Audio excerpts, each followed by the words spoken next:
What is good, people? Is the Ramsky here back with another review and discussion, a movie review and discussion that is, and we are discussion. Yeah, let me get my words right real quick.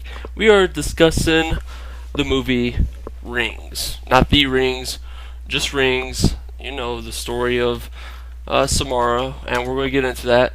Um, so Actually, you know what? Let's just we're just going to dive right into it. So we have Rings, directed by I don't even know if I can pronounce his name, Javier Gutierrez. I hope I Gutierrez. I think that's how you pronounce it. Yeah. So came out. I don't even know how long ago. A week or two ago. As you could tell, this is not like open night or anything, or a couple days later. I actually went and saw it this week. It would be one day ago, 2 days ago, depending on when I upload this video. I went and saw it with my brother. Once again, shout out to him for taking his time out and coming to the movies to see it with me. Shout out to you, bro. So a little backstory on Rings. If you don't know, I'm not sure how you don't know, but let's go a little backstory. So the summary of the Rings is pretty simple. Uh, you watch a video that is entitled "Watch Me," and when you watch it, you are basically experiencing Samara's story. After you're done watching the video, you get the phone rings, you pick it up, and it's Samara's voice that says just 7 days. And during those 7 days, uh, your mind basically gets messed with, and it gets messed with in a way that is based on the scenes that you saw in the video. And at the end of the seventh, or on the seventh day, or at the end, at the end of the seventh day, that's when you die. Samara comes after you, and she takes you. So we are still playing with that same summary in this movie. Uh, just FYI, I have not seen the first two Rings, so I have not seen The Ring or The Ring 2. So I'm discussing this from a new watcher's point of view. Alright, so let's go over some of the characters that are in the movie. First, we have Professor Gabriel, which is my boy Leonard off of The Big Bang Theory, which is actually a perfect fit if you think about it. He's a professor. I never really got what he was a professor for. If I rewatched the movie, I probably could get a sense of what he taught at the college. But I didn't get it the first time through. I want to say biology, but that may not be it. Or philosophy. It was something scientific, I believe. Don't quote me on that. During the movie, I got that he's inquisitive, he's experimental, and when we get to the actual story, when I talk about it, you'll see what I mean. And he relates with the students. There's one scene where he's done with his lecture and he says, "Go get drunk." So he relates to the students like that. Mind you, this is an hour and 40-minute movie, so he doesn't talk to all of his students the entire time. There's a 5-minute scene on where you kind of get a glimpse into his background. Okay, so then we have Julia. Julia is our main character, and she has a boyfriend named Holt. So what I gather from Julia, she's your typical caring, loving, kind girlfriend, and that's going to actually make her a weak character in this movie, because when Samara's coming after you, there's really no room for caring, loving, or kind people, and we'll discuss that during the story. She is also inquisitive. It takes an inquisitive person like Julia to be able to go through this experience with an inquisitive mind, trying to figure out what this means and this means. If I was getting haunted by Samara, I don't know if I would last a couple hours. I'd probably try to take my own life or something. Jump off a cliff. Samara would save me. Tell me it's not my time yet. That would suck. Then there's Holt. Like I said, Holt is the boyfriend of Julia. He is also caring, loving, and kind boyfriend, which is, I understand why they're together, but in this movie, it's just I guess you have to have these two characters to make a movie like this. But anyways, yeah, Holt. He's also in the story. He's going to college, and there is one scene where you kind of grasp that he's just your typical college kid. He's going to go out and party. There's a scene where Julia and Holt they're having a Skype call, and there's one part spoiler. It's not really a spoiler. It's just a scene. But she starts to do striptease for Holt, and Holt's buddies come in, barge in, saying, "Oh, he's busy. We have to go out and do stuff." You get a sense that they're partiers, but now that I think of it, it may have to do with the story. We'll get to that. And then you have Samara. Samara's the evil supernatural girl that haunts people. There's really not much to her. She's evil. Died in a well by her foster mother. She was trapped in there for 7 days. That's why she says 7 days. You have 7 days to live, just like her. She died in 7 days. And in the story, we'll go a little bit deeper into Samara's background, but just for now, just know that there is a priest. I never got his name, and I didn't even bother looking it up because he's a major, but he's also a minor character. It really doesn't matter what his background is. But what you gather from this priest, one, he's blind, and that plays a role into the story a little bit. And he knows a lot about Samara, and he's creepy. All three of those will play in the story, and we'll find out, how he knows so much about Samara, why he's creepy, why he's blind, all of that. You have Evelyn. She's in the movie as a little kid, not a little kid, like a teenager. She's already dead in the movie, but Julia keeps on seeing, illusions of her. Evelyn is, spoiler if you don't know this, but Samara's mother. That's who Evelyn is. I don't know. I don't remember Evelyn's last name. I want to say Borders, but that's probably totally off. And then the second character, the final character that I have on my list is Skye. She mainly plays a role in the first part of the movie, along with Professor Gabriel. When we get to the story, you'll see. What I get from her is she's paranoid, she's anxious, and she's nervous. But that all makes sense because during that time you see her. She basically, she got done watching the video, and she's basically on a time constraint until she dies. So those are the characters we are working with. So now, if you don't want to hear the story and you don't want to be spoiled the story, I recommend going to the verdict part. At least trying to find the verdict part. But here we go. Story-wise. Okay, so the story starts out, there's an airplane scene, and basically it's just, Samara's back.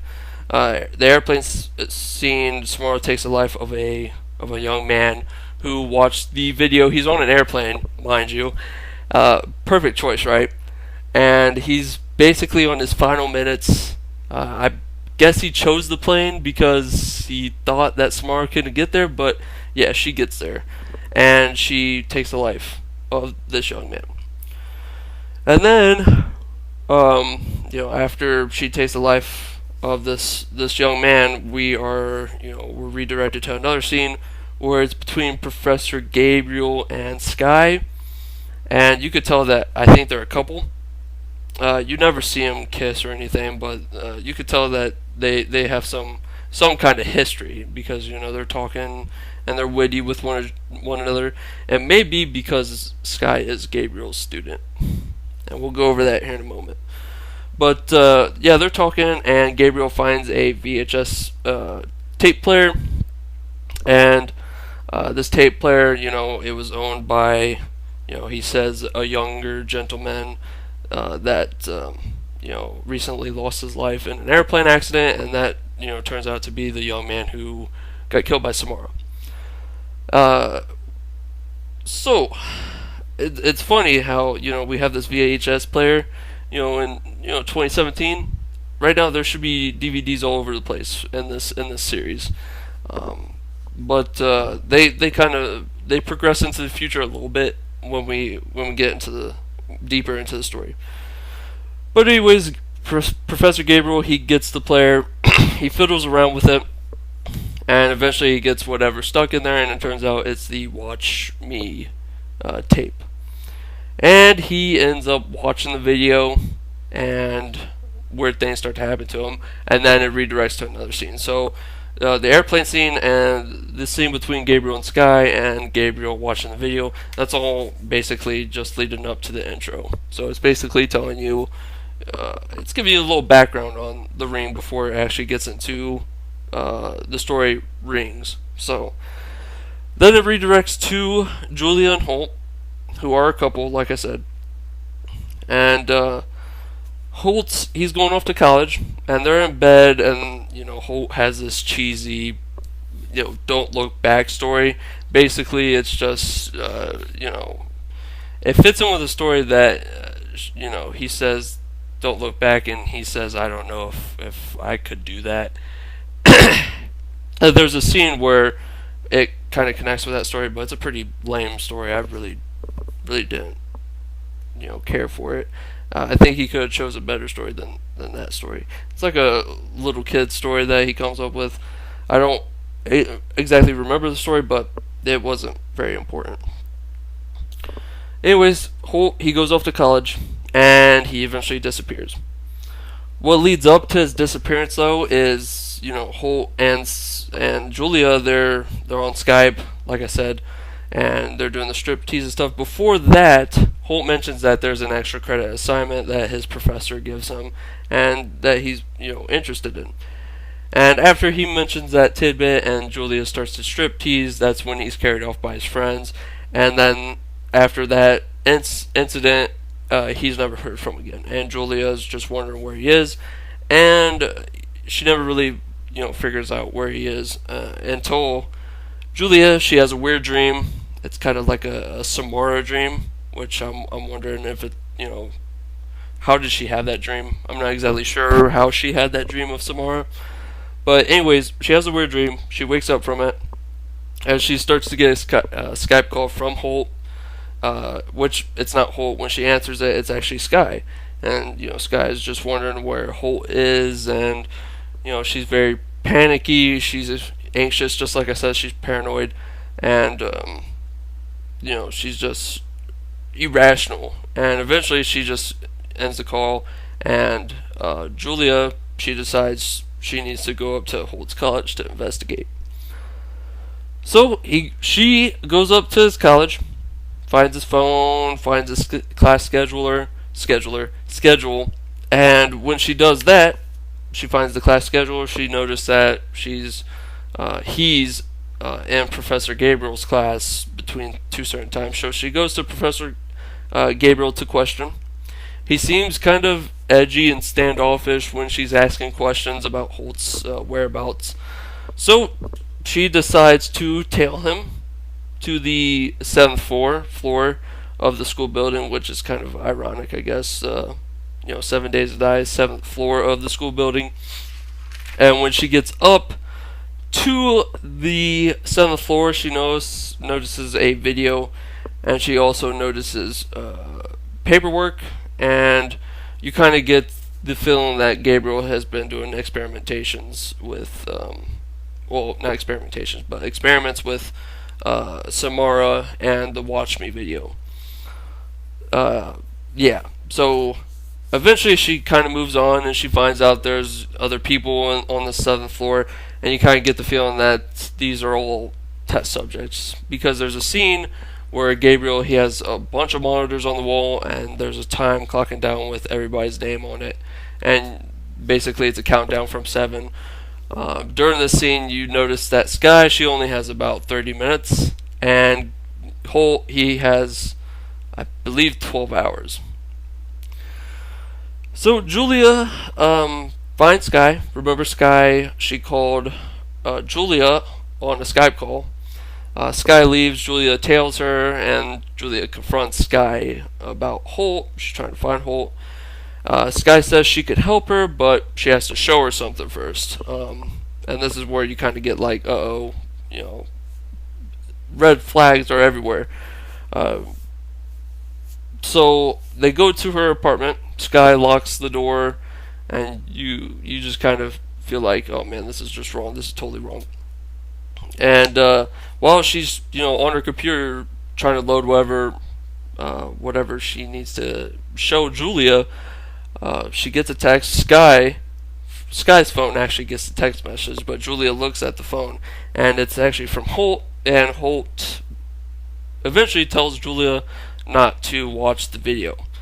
And then Sky and Julia get into a tussle after Sky finds out that Julia finds her phone and reads the text message.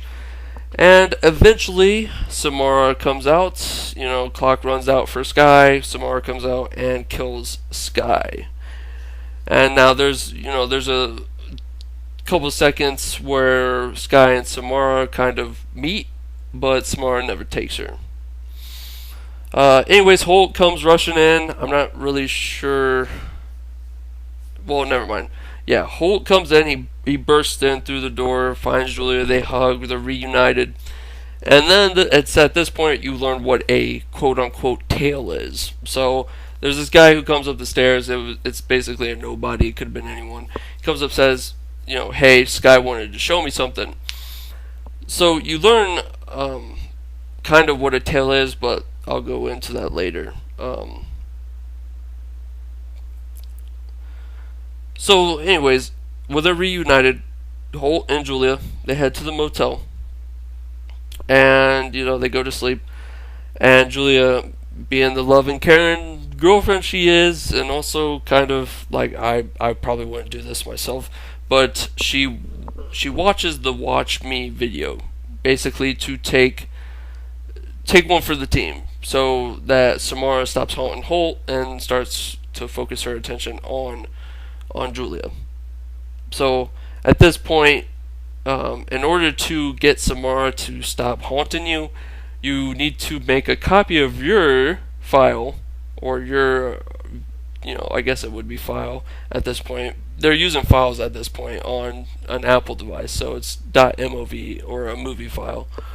And she makes a copy of Holt's, and then she watches her copy, and that takes the pain off of Holt and puts it on Julia. And from this point on, Julia is haunted until her 7th day. Okay, so at this point, when Holt finds out this information that Julia, she watched the video, they head to Professor Gabriel. It's here that Professor Gabriel, he kind of confesses, tells him about the experiment. He wants to know if our souls are eternal, and basically Samara gives him that evidence. So he wants to keep on pursuing that work. There's also a mark on Julia's hand that Holt makes clear to us that he didn't get it until the 5th day, and Julia already has it on her 1st day. So Holt says, this has to mean something, and it turns out it does mean something, but you don't actually find out until the very end what it actually means. But there's all these little hints throughout the movie of what is actually happening. So it also turns out, and you find out a lot of information out between Julia, Holt, and Professor Gabriel, is that Julia's video file is a lot bigger than Holt's video file in file size. And the reason why it's bigger is that it's kind of like a video within a video. So you kind of have like an Inception feel. When they say a video within a video, I don't know, I just thought of that movie when they said that. But Gabriel, he slows it down, and Julia's about to watch it again. And, Holt, he tries to watch it with her, and Julia says it's not for you. And she kind of says, don't look back, turn around, don't look back. And it's kind of she's playing with the story he told at the beginning of the movie. So she watches it, and she believes she needs to investigate all the scenes within the video. So that's basically the rest of the movie. The first place they go to is a church where Samara was buried. And when they get there, they head to a bed and breakfast, and they meet this bed and breakfast owner. I'm not really sure what her name is, the bed and breakfast owner, but she has kind of connections with her niece, I guess. I think it's either her niece is Evelyn or her niece is Evelyn was friends with her niece, the bed and breakfast owner's niece. Um, so they head to the church after meeting up with this owner, and this was the past resting place of Samara. Turns out she isn't there. In order to find out where her remains are, they have to break into the catacomb, and when they do that, they're caught, and there's a nice little jump scare there. But when they're caught, they're taken to the priest, who kind of watches over um, the whole cemetery, which kind of funny, I guess, because he can't really watch anything. He's blind, like I said. And they speak to the priest about Samara's whereabouts. They said, after the flood, and the flood is depicted in the scenes. She was moved up north, and the priest, spoiler alert, and like I said, this whole story is a spoiler alert, so I guess I don't have to say that. But he's lying. Samara's remains are not there. During this time, he also feels Julia's hand, and he feels the mark. He can't see, but he can read Braille because he's blind. So we gather that he can read Braille, and he just tells her to be careful, and that's when they leave. So they leave. They go back to the bed and breakfast. On their way back, I believe this is where the scene takes place, but during this time where Holt and Julia are investigating, Professor Gabriel, he finds out what the mark means on her hand, and basically, he wants to, go tell Holt and Julia what it means. But he gets into a fatal car accident, and also there's an electrocution scene, and he doesn't. He ends up not being able to tell him.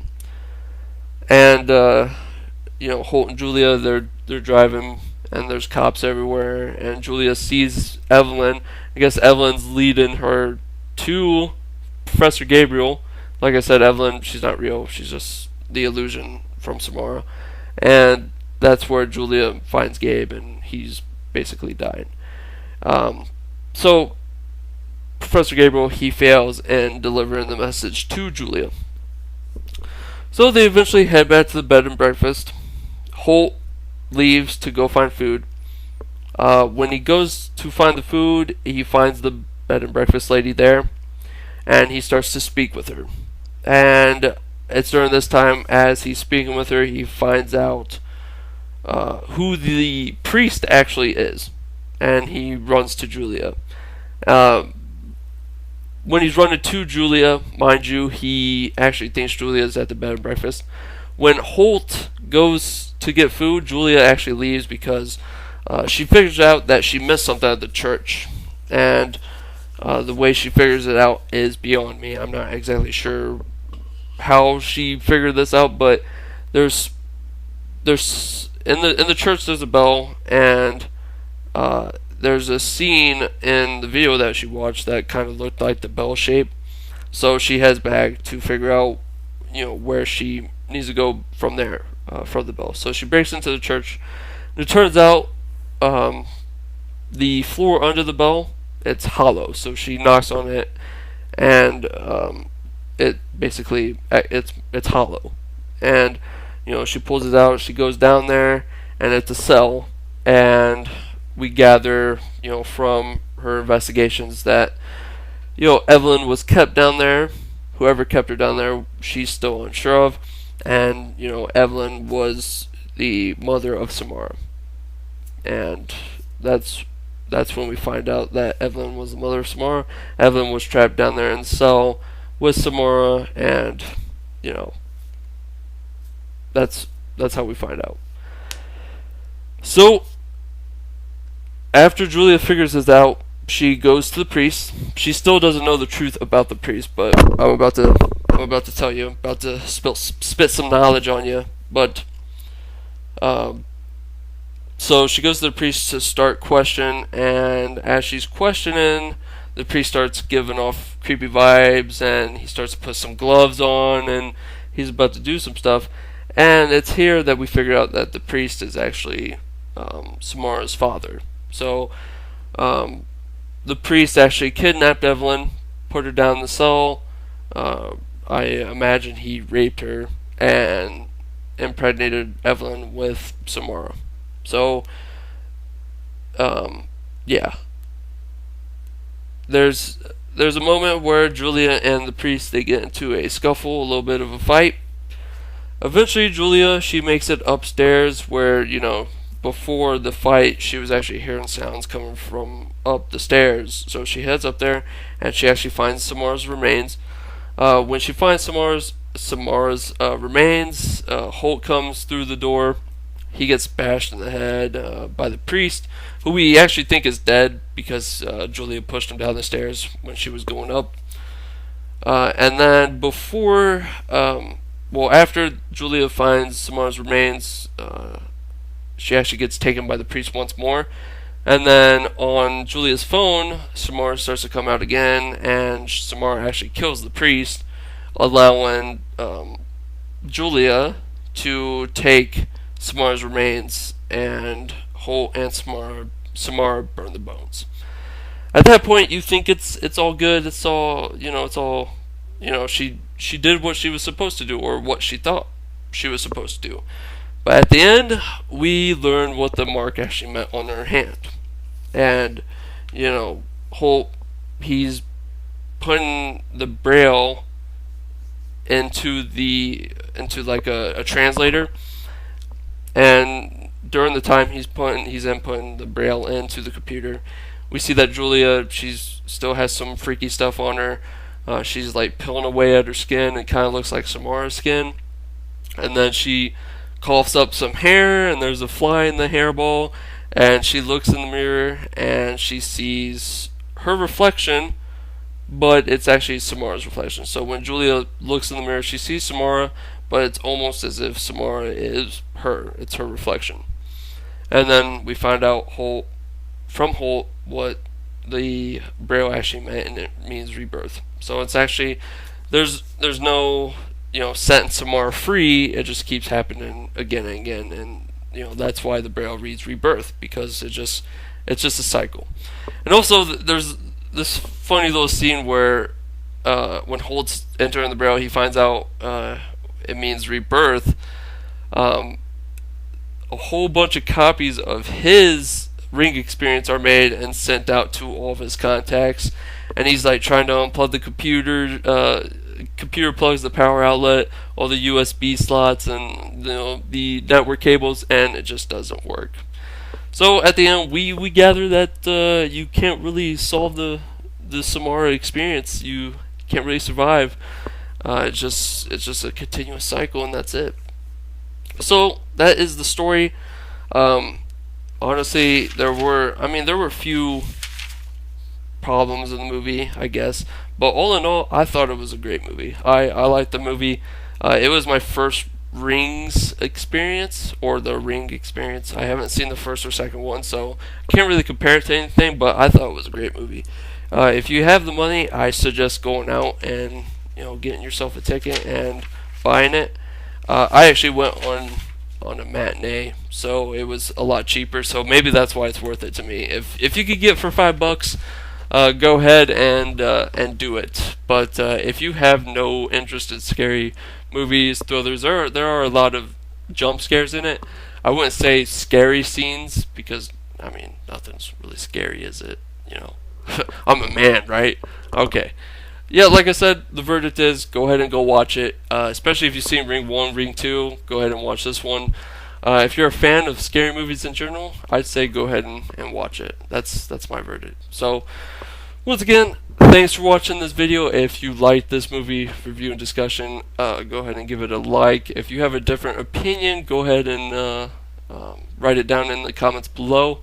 And go ahead and subscribe to my channel. More videos to come, more video game playthroughs, more movie discussion and reviews. So, anyways, like I said, thanks for watching this one. We'll see you guys in the next one. Later!